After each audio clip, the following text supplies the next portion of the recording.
traveling. This is actually our first stop. So you're the guinea pigs.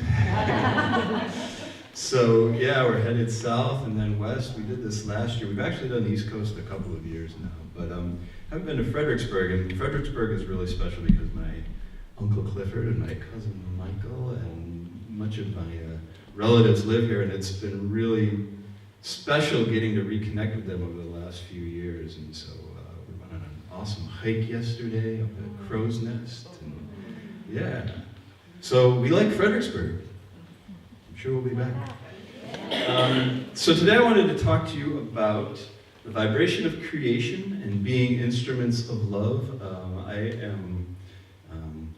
Part of who I am is a musician, and music and sound has been my spiritual teacher for most of my life. So what I wanted to do with you today was share some ideas, thoughts, insights about creation and vibration. A lot of this is stuff that you probably already know, but it's good to hear it again. And then explore a little bit how each of us really is an instrument of love, how we are all here with a purpose. And what is that purpose? And we'll see what happens with that. So I wanted to begin. Let's see if this works. Here, get all my technology happening. Oh, there we go. So I don't know if you can read that. It's not the highest resolution, but how many people here ever tried to meditate? Anybody? Yeah? Try is the operative word. Although you can't do it wrong. But anyway, I came across this cartoon and thought this was appropriate to begin. So we see a person sitting in meditation. I hear the cosmic vibration. The primordial sound of creation. The refrigerator. Anybody have that happen? We get distracted, our minds get distracted. Yeah. Well, this idea of sound and sacred sound covers and crosses over through many, many, many cultures, many traditions. I wanted to share just a couple quotes from some different traditions to give you an idea that this isn't exclusive. Okay, this is pretty universal. So in the Hebrew tradition, from Hebrew scriptures, we have a quote that says, "In the beginning of the times, so did we all share in the holy stream of sound that gave birth to all creation. For in the beginning of the times, so did we all share in the holy stream of sound that gave birth to all creation."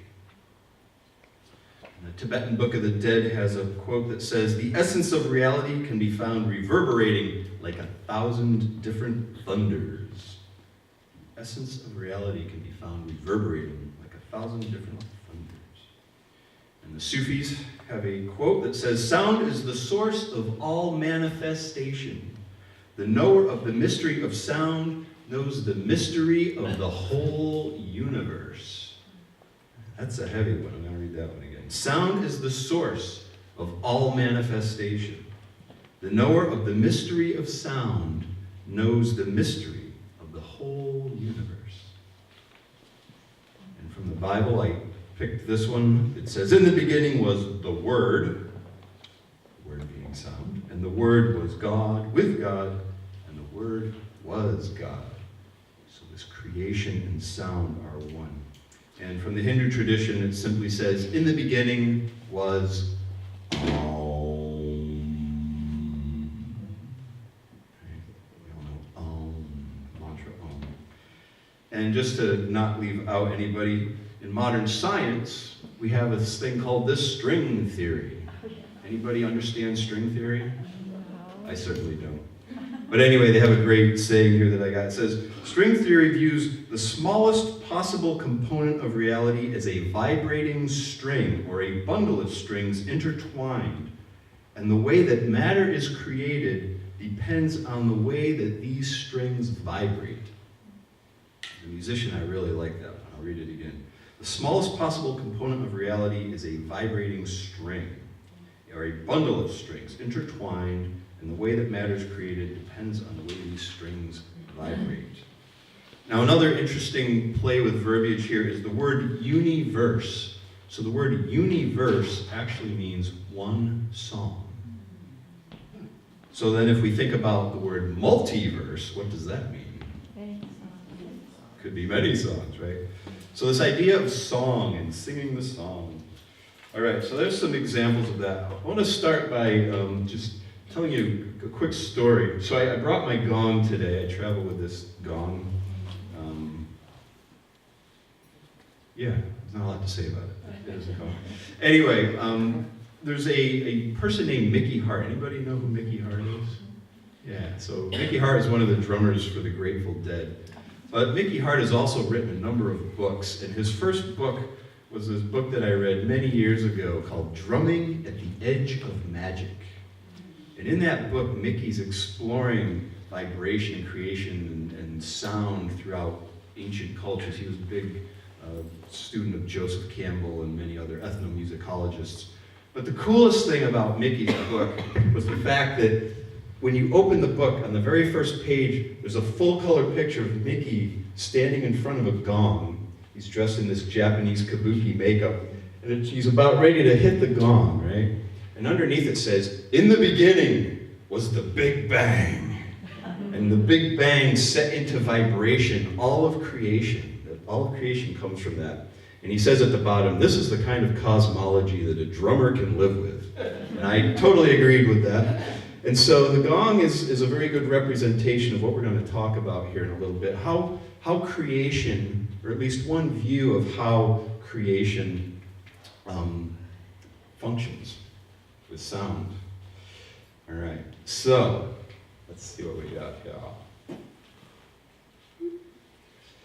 Okay, so as we move into this idea of what does it mean to be an instrument of love, here's another Sufi quote that I really like. It's by Hazrat Inayat Khan, and it says, "Man is not only formed of vibration, but he lives and moves in them. They surround him as the fish is surrounded by water, and he contains them within him as the tank contains the water. His different moods, inclinations, affairs, successes and failures, and all conditions of life depend upon a certain activity of vibration, whether these be thoughts, feelings, or behavior."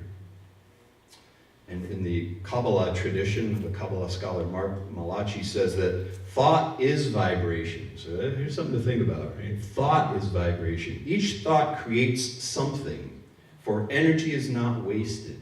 Indeed, it helps create the arrangement of particles in the physical world. All right. So, how does this work? So this is a musician's perspective on sound and creation. So we begin with silence. And silence is what I like to call the unlimited field of potentiality, where all possibility exists. This is this field of ideas. It's even before ideas, but it's this unlimited potentiality. And now if you're a musician, you know that there can be no music without silence. Another analogy is art. You know, you start with a white canvas. Without that white background, that canvas, there can be no creation of art, right? So we need these to begin with. This is where everything originates.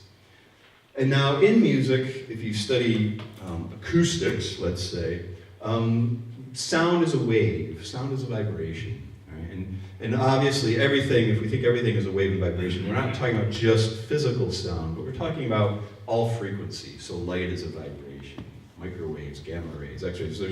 There's a whole field of vibration that we are only privy to certain small pieces of because of our physical senses. But the way that sound works, if you've ever studied synthesis or musical acoustics, is there's three main phases to a sound wave.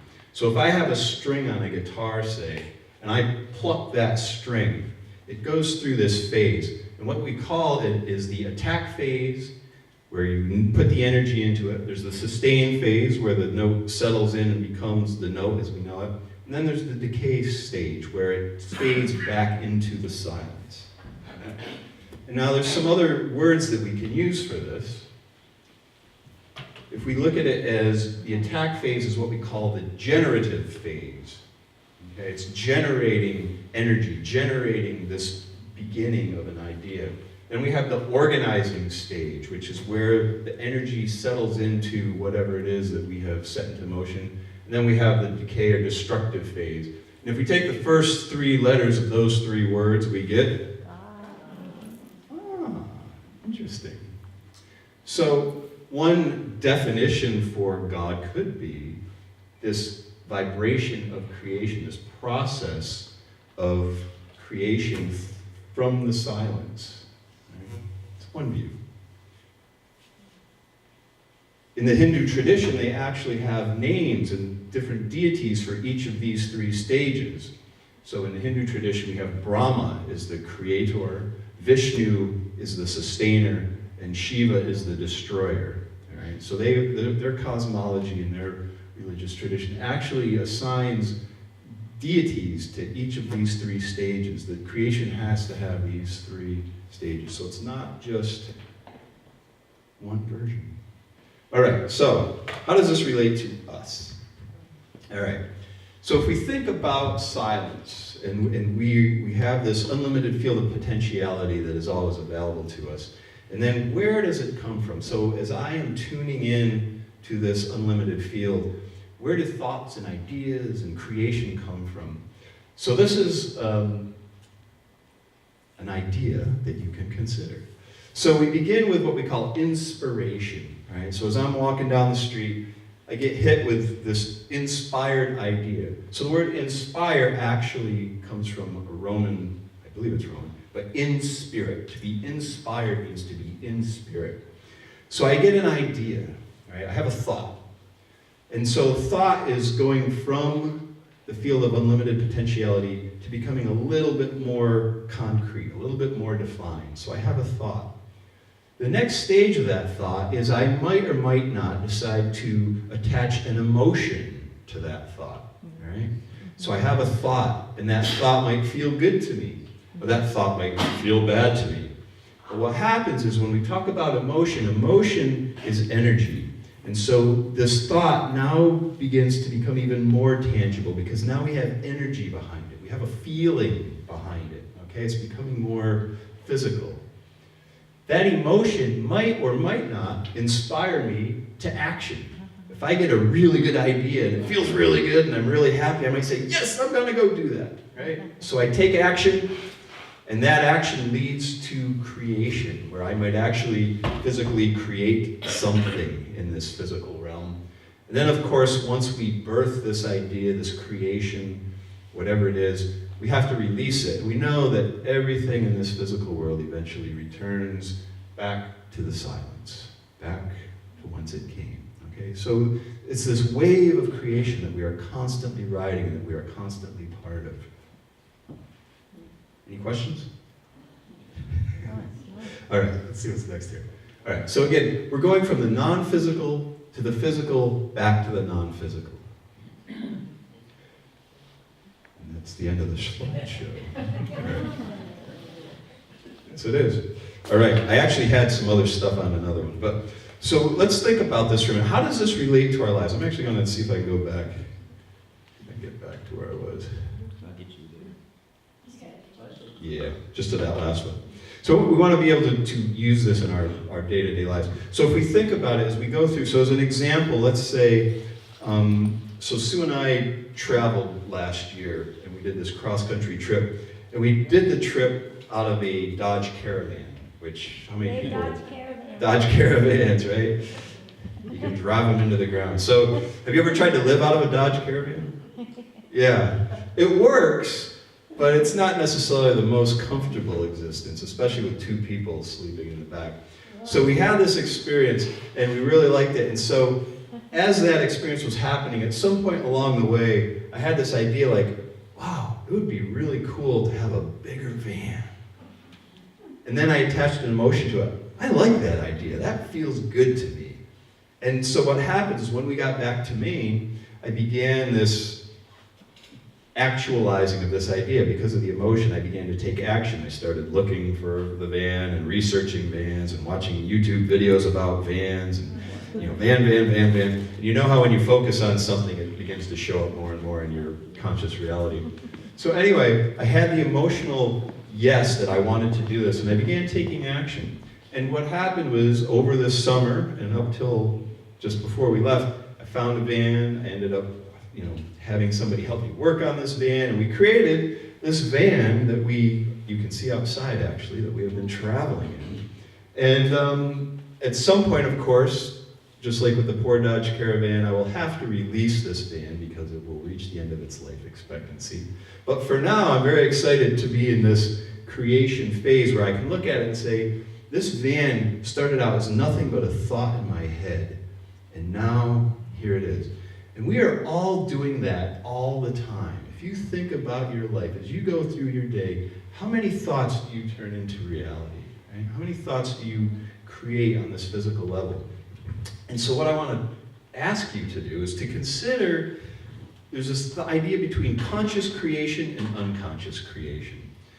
Right? So how often are we creating consciously out of our mind versus how often are we unconsciously creating? So we know that the thoughts that we're holding affect our perception of how we experience things.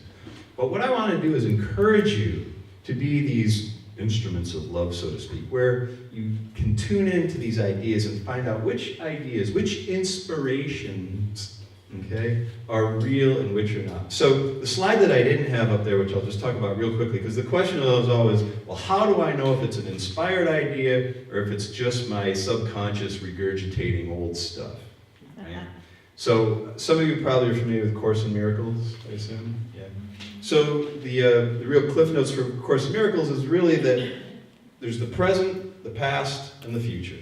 And we want to be living in the present moment because the present moment is where reality exists. Present moment is where all our power exists because in the present moment is where we make our choices. So as you're going through your day and you're having lots of thoughts and you want to step back and examine your thoughts and think, is this an inspired thought or is this subconscious vomit? Maybe, for lack of a better word. It's not always bad.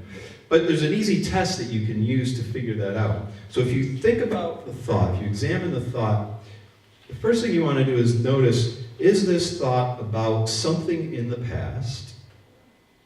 Or is this thought about something in the future? Now the way that you can tell, usually, is two ways. If you are thinking thoughts about the past, there are certain emotions that tend to come up for them. I mean, unless it's a happy emotion from the past, you can be happy. But very often we get stuck in things like guilt, regret, remorse, and we get on that hamster wheel. And a lot of times we spend a lot of time in the past. And we know that we can't change the past. And I loved what we did this morning with the burning bowl. We're talking about forgiveness. Forgiveness is the key to releasing the past so that we can live in the present. Now, if we project into the future, here's one that probably even more of us are guilty of. Typically, if we're always thinking about the future, what are we doing? Worry, right? Worrying, oh, this might happen, that might happen. How do I prepare for this? How do I prepare for that? So if you're worrying about something or stressing about something, realizing that a little bit of stress and worry is a good thing, but if we get stuck there, again, we get on the hamster wheel, just constantly spending our time worrying about stuff. I think it was Mark Twain had a quote that said, you know, I spent 80% of my life worrying about stuff, 70% of which never happened. So it's wasted energy a lot of the time. But that's a clue that you're probably living in the future, okay? And again, we know we can't predict the future, we can't really control the future too much. So we want to be in the present moment. And now the first slide where I showed meditation, now there's many, many practices, but meditation is really about, there's many techniques of meditation, but they're really about bringing our awareness back to the moment. And so, say example, when we focus on our breathing, okay, which is how most meditative techniques begin. You focus on your breathing. What your breathing does is it brings you back to your body. And this physical body can only exist in the present moment. So that's a good way to bring it in. It's like, okay, I'm going to focus on my breath or whatever technique you use. But if you're in the present moment and you have an idea or a thought that necessarily isn't past or present focused, it might be an inspired idea. And the way that you can really tell an inspired idea is that light bulb goes off like, oh, I've never had that thought before. Where did that come from? Right? Those are the ones you want to explore. So we get these ideas, not primarily, but they happen a lot. And if you're a creative person at all, like an artist or anything, and we're all artists, we're all musicians, okay? Don't ever let anybody tell you that you're not. But when you are in this process of creation, we call it the zone. When when you're in the zone, when you're doing something that you really love and you're just so in that moment, that's when these ideas come, okay? And so I don't inspire, but I encourage you, hopefully I inspire you, I encourage you to really spend time in this creative process. It could be anything that you do. Picking out your clothes in the morning, making breakfast, all of these things can be an opportunity to be in that openness for inspiration, okay? And we all have that. And when you have these good ideas, really try and consciously focus on figuring out, is this something that I want to bring into creation in the world? Right? We are all creators. We are all part of this God process of creation, right? And so I personally thank each and every one of you for being the powerful creators that you are, and for being here today and listening to my version of how this all works. Okay. All right. So what I want to do then is I'm going to lead us into meditation. But I want to first read you a quote. This is from the Moody Blues. And it comes from their album, The Lost Chord. This garden universe vibrates complete. Some may get a sound so sweet. Vibrations reach up and become light, and then through gamma and out of sight. Between the eyes and ears there lie the sounds of color and the light of a sigh. And to hear the sun, what a thing to believe. But it's all around, if we could but perceive. To know ultraviolet, infrared, and X-rays, beauty to find in so many ways. 2 notes of the chord, that's our full scope. But to reach the chord is our life's hope. And to name the chord is important to some. And so they give it a word. And the word is Om. So what I would invite you to do is to get comfortable, and as we go through this process, I'm going to just play the gong for a bit, and then I will stop, and I invite you to use the sound of the gong to bring you into the silence. You can follow the sound of the gong into silence, and then just begin to notice your thoughts, and see if you can begin to notice whether it's past, present, or future focused. Right? This is very empowering, just being able to do this much, just this type of awareness. So we'll practice that for a few minutes.